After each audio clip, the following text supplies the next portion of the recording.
I believe Sega should make a game collection that ports some of Sonic's greatest games.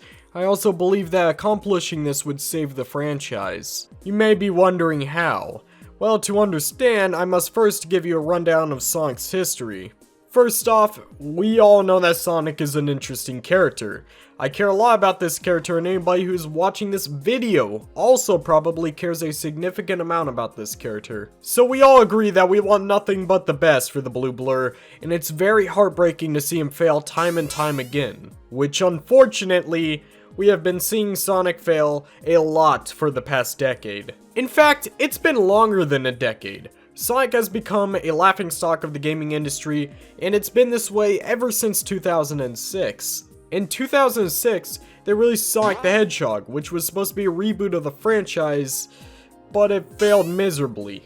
You don't need me to tell you what happened because you already know. In fact, everyone knows. It was probably the biggest failure in the gaming industry. The reputation of the Sonic franchise is hurting us right now.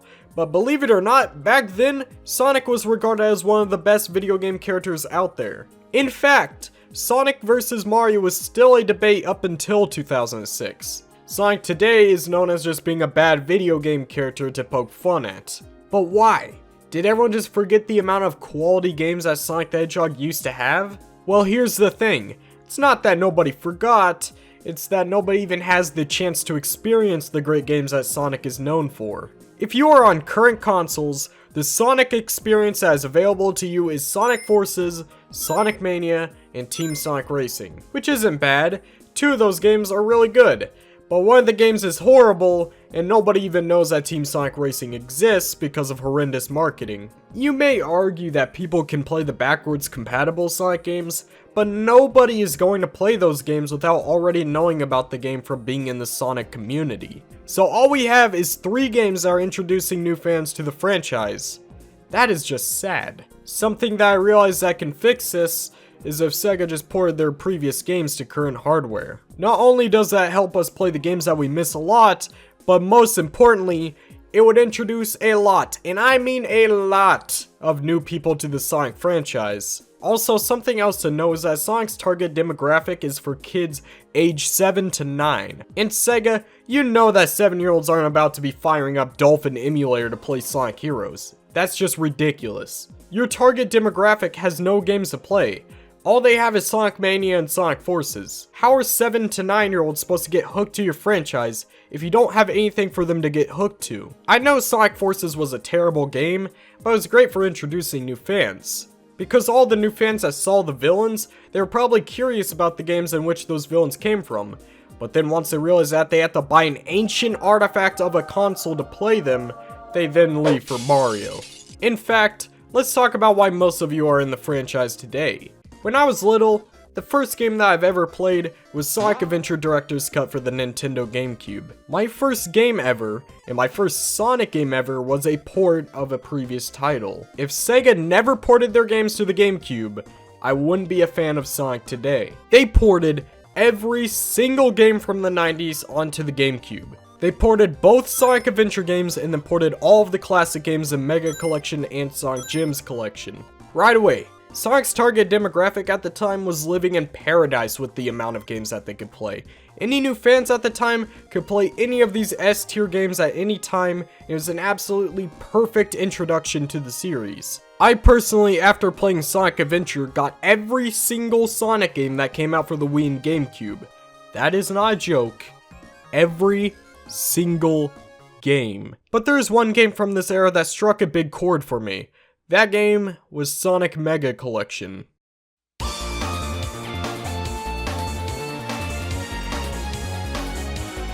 So as soon as you jump in, you are greeted with an amazing title screen with music that overwhelms you with excitement. If you just wait a bit, a video begins playing showing all of the games that this collection has to offer. I remember as a kid watching this video about a million times.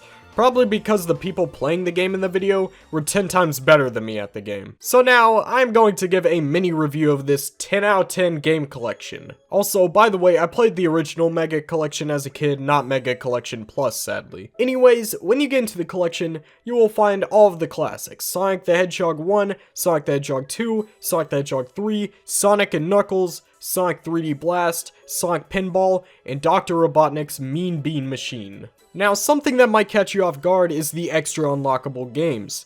Now, back in the day, kids, the coolest thing that could happen in a video game is unlocking something secret. And with that being said, I thought this feature was absolutely awesome. And I know this sounds like a bad idea to hide games behind unlockable content, but the games that you could unlock weren't anything super crazy.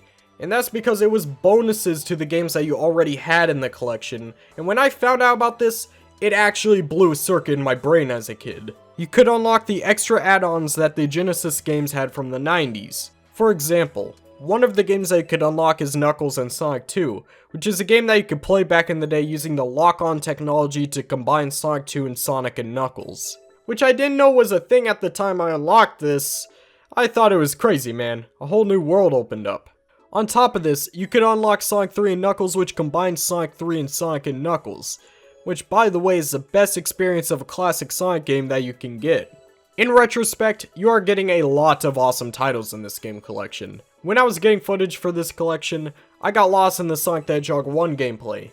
Just a simple game collection like this could go crazy in today's landscape for Sonic.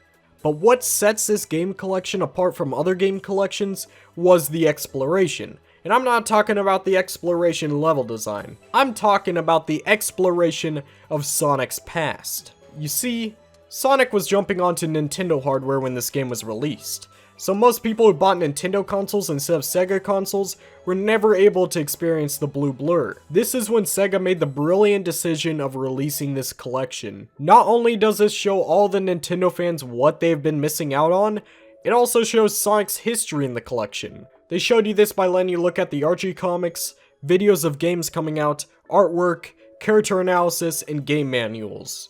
Oh boy, now I have to tell you about game manuals.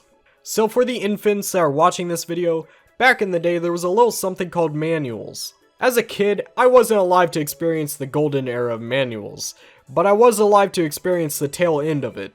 Game manuals tell you how to play the game and extra cool tricks that you could do that you may have not known of. But most importantly, it would give lore about the game you are playing and show cool pictures. For example, this game allows you to read the game manuals for all these games, and tells you the lore about the games and explains why Sonic is doing whatever he's doing in this game. It's nice being able to learn the backstory of the classic Sonic games. It's a small but awesome touch that they gave to the game. But you wanna know something that's even cooler? The extras in this game. If you head into the extras in the options menu, you will find a whole world to explore. First off, you can look at all the different illustrations of characters, which also tells you what their personalities are. Any new fans in the series could come here and explore. They would be caught up to date with what the Sonic the Hedgehog cast was all about. If that's not enough, you can go explore the comics. Sonic Mega Collection provides a front cover of every Archie comic at the time.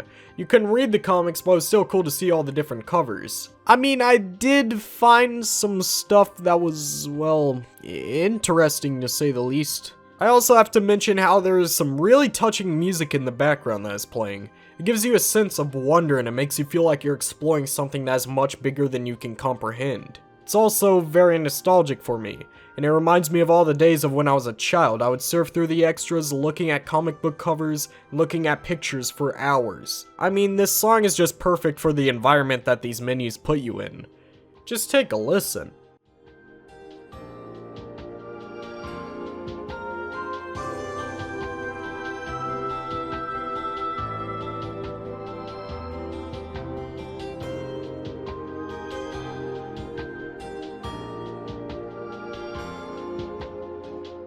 With that out of the way, there's one more thing to check out in these menus, and it's the movies. When you come in here, you are shown a bunch of videos with Sonic the Hedgehog. I remember as a kid watching hours upon hours of the Sonic Adventure 2 battle advertisement, even though I literally had the game laying next to me. I don't really know why I was excited by watching that video. I could literally just grab the disc and put it into the GameCube. I'm just stupid. I just thought these videos were cool at the time. But now when I go back, I begin to realize that they haven't aged so well. But the Sonic CD video, however, still a classic masterpiece. And in conclusion, That is the Sonic Mega Collection. It's the best game collection that I've ever played. Sonic Gems Collection was also good. I might talk about that in the future. But when it came to Sonic Mega Collection, it wasn't just a collection of games. It was a museum so any new fans could understand everything that has happened to Sonic so far. This is the game that we need more than anything. We need to introduce a new wave of fans into this series with a massive game collection. I honestly think that the 30th anniversary could fail, and Sonic would still be alive for many years to come if this massive game collection comes out. But what should this game collection include? Well, the most important thing is that they should include the 3D Sonic games. I'm fine if they leave out games like Sonic 06 and Shadow the Hedgehog, but the rest has to come. Games like Sonic Adventure 2, Sonic Heroes, Sonic Unleashed, Sonic Colors, and Sonic Generations. They could include Sonic Lost World 2 if they're feeling generous. That alone would be an awesome collection, but we still need so many other games to be ported. I would love to see all of the classic Sonic games be ported, but now I feel like I'm asking too much. Which is ridiculous, Sega. You have dug yourself such a massive hole with not porting games that it now feels unrealistic to port the classics. On top of that, I would also add DIMPS titles like Sonic Rush and the Advance series to the collection. Again, I know how unrealistic this sounds, but Sega would absolutely destroy the competition of ports if they did this. This would be the first time in a long time that Sonic has the opportunity to embarrass Mario. But something Sega would win all my respect for is for whatever era of games they choose to include in the collection, that they also add a section of the game where you can explore Sonic's history. Because if they port all of the 3D Sonic games, this will bring in a humongous wave of Sonic fans, and it's best to capitalize on that by showing them your history. I would love to see a new character analysis of the whole cast so far, and also some concept art for some of the games that you include in the collection. I truly think that game collection could help this franchise in big ways at the moment. Hopefully Sega listens to us and gives us what we want to see. Anyways guys, that's the end of the video. Tell me what you guys think. Do you think there'll be a game collection? And if so, what do you want to see in the game collection? This is a different type of video essay and I hope you guys liked it. I worked really hard on it. I have some more video essays planned in the future, so stay tuned for that. Also, make sure to follow my Twitter. I'm going to start advertising it now because I'm pretty active over there. So if you want to talk to me, follow me on Twitter. There's a link for that down below. Also, I just wanted to shout out my channel members. They are Sonic Pip, Aries02, and Sonic Fan. So I'm in the last 10 minutes of editing and I'm a little sick, so sorry if I sound a little bit off, but we got a channel member coming in clutch right at the end of video editing, and his channel name is 10. Thank you for becoming a membership. I super appreciate you for this. Thank you, 10. You're an awesome guy. Welcome to the channel memberships. This is awesome. Thank you guys so much. I am so grateful for your guys' memberships. Finally, make sure to join the Discord server down below. We are a very supportive community when it comes to art, so if you make art, you gotta join the server, man, and come leave us some of your art. We love seeing what you guys create. And if you don't make art, we're a very active community. You could come talk about your favorite Sonic games there and whatnot. People are usually positive over there, so you're not going to get attacked for having a different opinion. Lastly, the VC tends to be active, and I join in sometimes, so if you want to talk to me or talk to some other awesome people, make sure to join. Anyways, I love you guys a lot. Adios.